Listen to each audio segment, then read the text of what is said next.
पवनचक्कीच्या पात्यांनी हवेतच पेट घेतलाय। सोशल मीडियावर या व्हिडिओची आता व्हायरल व्हिडिओची चर्चा आहे। धाराशिवच्या लोहारा तालुक्यातील ही घटना आहे।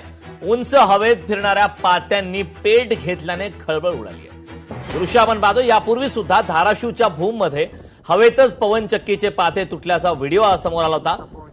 तर या संदर्भात आता पुन्हा एक व्हिडिओ समोर येतोय। पवनचक्कीच्या पात्यांनी हवेतच पेट घेतलाय। सोशल मीडियावर हा व्हिडिओ व्हायरल झालेला आहे। यापूर्वी सुद्धा धाराशिवच्या भूममध्ये हवेतच पवनचक्कीचे पाते तुटल्याचा व्हिडिओ हा व्हायरल झालेला होता। शेतकऱ्यांसोबत संवाद साधलाय आमचे प्रतिनिधी काकासाहेब कांबळे यांनी। धाराशिव जिल्ह्यात अनेक ठिकाणी पवनचक्क्या उभारल्या आणि आता पवनचक्क्याचे काही घटना समोर येत आहेत। काही 8 दिवसापूर्वीच भूम तालुक्यातील एका पवनचक्कीचं पातच निकळलं होतं आणि या लोहारा तालुक्यातील आता जे समोर तुम्हाला पवनचक्की दिसते ती पवनचक्की काल पेटलेली दिसली होती। त्याचे व्हिडिओ व्हायरल झालेत आणि पेटलेल्या पवनचक्कीमुळे शेतकऱ्याचं मोठं नुकसान झालं असा शेतकरी आता आरोप करत आहेत। माझ्यासोबत या भागातील शेतकरी आहेत।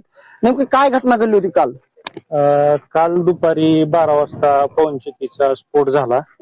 त्याच्यामधून ऑइल वगैरे बरंच आलं आणि मोठा जाळ झाला। त्या जाळातून म्हणजे जवळजवळ 10-12 तास जाळ चालत होता रात्री उशिरापर्यंत। तेव्हा आम्ही इथंच होतो, म्हणजे डुबं चालू होते, महिला खुरपाल्या होत्या, सोयाबीन ही ती सगळं उडून अंगावर हे आलं काल दुपारी 12-1 वाजता। तेव्हा जाळ वरून पडत असल्या कारणानं सगळे भिवून लांब पडू लागले। लांब पडण्याच्या नादात काय जण पडले, त्या टायमाला अचानक झालेल्या ह्या घटनेनं भिवून अस्ताव्यस्त सगळे लांब पळावं लागले। आता ही जीवितास धोका निर्माण होणारी गोष्ट आहे। बाजूच्या शेतकऱ्याच्या सोयाबीनवर ऊसावर ह्याचे पार्टिकल्स पडलेले आहेत, आग पडलेली आहे, त्याचबरोबर त्यातले ऑइल पडलेलं आहे, जळीत ऑइल पडलेलं आहे।